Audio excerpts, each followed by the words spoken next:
pasal bahasa Melayu ini. Tolonglah jelaskan. Saya tak faham. Kelirulah. Keliru kan? Terharu. Maaf, bergurau saja. Sebenarnya begini, bahasa Melayu, bahasa jiwa bangsa, mengikat perpaduan sesama kita. Baru faham. Kamu tahu bagaimana suara kamu hidup harmoni? Mestilah guna satu bahasa kan? Ya betul, kita guna bahasa Melayu.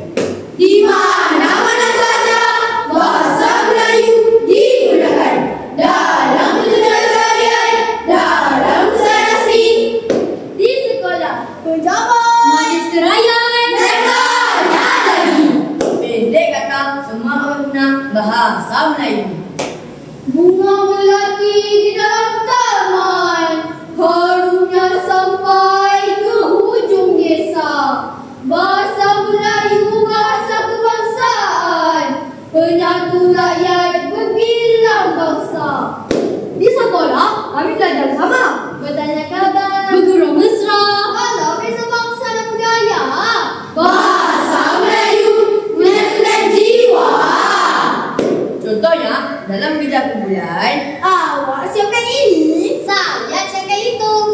Di kantin sekolah, ketika rehat, kita beristirahat. Mari makan bersama-sama.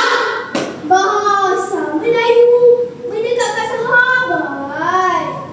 Ketika rumah terbuka, semua hadir penuh ceria. Berbagai kaum datang bersama. Bahasa Melayu menyatu bangsa. Selamat Hari Raya. Jemput masuk. Jemput makan. Bukan itu sahaja, majlis perkahwinan juga guna bahasa Melayu. Dengan bahasa saling berbicara, wujudlah kesefahaman di antara kita. Selamat pengantin baru. Moga bahagia ke anak cucu. Seronoknya orang Malaysia berbudi bahasa. Budi bahasa budaya kita. Bertegur sapa. Hai, apa kabar? Kabar baik. Di utara, selatan, timur dan barat, berbagai kaum hidup memakan.